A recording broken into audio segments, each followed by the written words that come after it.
All right, everybody, we're back. My first guest is a war hero, United States Senator, and best-selling author. His latest book is called Why Courage Matters, The Way to a Braver Life. Please welcome Senator John McCain.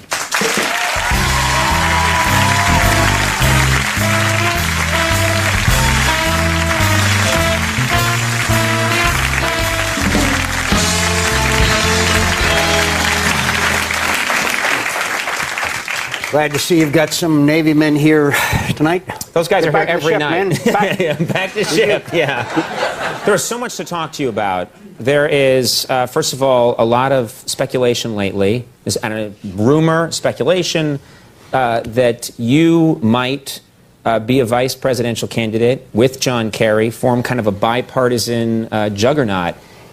Any truth to that at all? Look, I spent several years in a North Vietnamese prison camp, in the dark, fed with scraps. Do you think I want to do that all over again as Vice President of the United States? Yeah, well, jobs of all. The Vice President has two duties. Yeah. One is to break a tie in case of a tie vote in the United States Senate comes and breaks a tie. Right. The other is to inquire daily as to the health of the President. Neither one of those are very challenging as compared to being able to live for a good part of the time in the state of Arizona. I'm sorry you missed insulting Arizona. You've insulted a good part of America just in the last few minutes. I even stuck a microphone up my nose. And so if there's anyone left in the country I haven't offended, I apologize. We have a big drought in Arizona, as you know. There's so little water, the trees chase the dogs. It's really a very serious situation. How's your stand-up career in the Poconos going? I'm just curious. Going well for you? Take my wife, please. She doesn't like that one. Let's talk about the president's. So you're saying there's no. I have to dispense with that. No truth to that. You're not even tempted. Chance in Gila Bend, Arizona. Okay. All right. Let's move on then. The president gave a speech the other night, talked about his 5-point plan for the transition of power in Iraq. And about Abu Ghraib. Well, this is the thing. Abu Ghraib. He said Abu Ghraib 3 times, and each time he pronounced it differently. Can you give us an insider's look on what's going on there? He said Yabba Dabba Doo, Abu Grabble. 3 different prisons. Abu Dhabi. 3 different prisons. Yeah. That could be it. Yeah, maybe that's it. There's a lot of prisons around here. Was he pronouncing them different ways in order to just, was there a sense of, is he trying to appeal to different demographics that way? What's he doing? I think it's a way of keeping the attention of the audience. You know, how's he going to pronounce it next time? I think it had me riveted. I'm in trouble. Back to the ship. Yeah, you support. Leave those men alone. They don't need Senator John McCain yelling at them. What ship? Iwo Jima. Congratulations, a wonderful ship. Have you been on that ship? USS Iwo Jima. Yes, it's a wonderful ship. It really is. Really? Yes. How is it different than other ships? What's the? I'm sorry. How is it different than other ships? Amphibious assault ship. And it carries a lot of helicopters and a lot of Marines. You get along real well, those Marines, don't you? And maybe you guys would like to talk alone, and I'll just leave. What is this?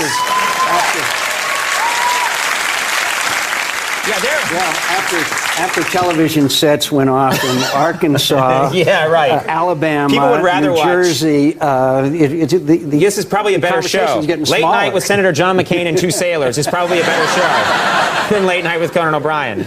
You, for all your jibing and jests and poking fun, you support President Bush's campaign. Yes, I do. For I support president. his re-election. I do. Is he supporting you in your race in Arizona?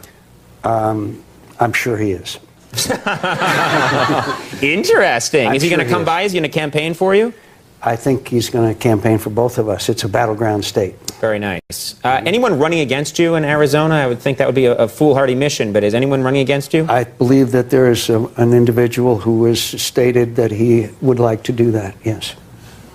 Very tactful of you not to... Who is this person? You're not going to say their name. If I could remember it.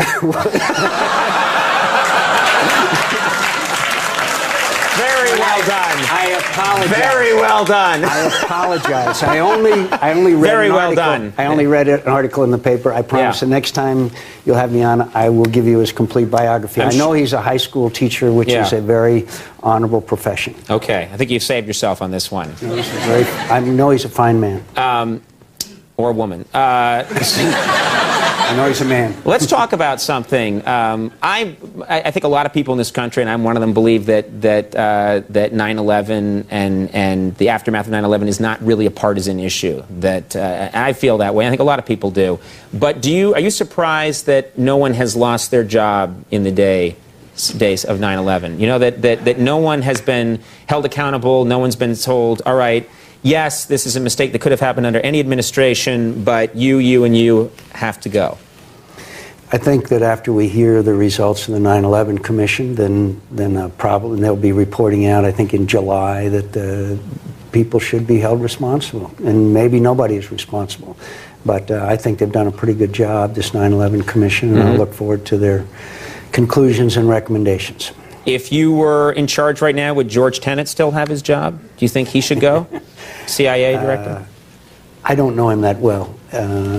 I think that he enjoys the confidence of the President of the United States. Seriously, he enjoys the confidence of the President, and that's very important for a Director of Intelligence. So I think it's up to President Bush.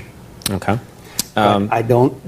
Look, there were failures, and we all know them, and over time, someone has to be held responsible, besides just saying, I'm responsible. Something actually, there has to be consequences. Yes. Okay.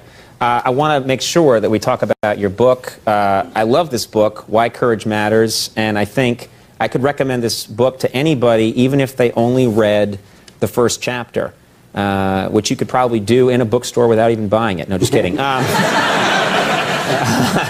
Forget I said that. You just buy it and then read the chapter and return it. No, kidding. I'm kidding, because it really is a fantastic book, but the first chapter, and I don't think we have time to go into it. I don't even want to give anything too much away in the book, but you're talking about heroism in this book, and the first chapter is about Roy Benavides, Special Forces, Vietnam. His comrades are surrounded. He jumps on a helicopter. He gets shot, stabbed. He picks him up, gets in a helicopter. The next helicopter crashes.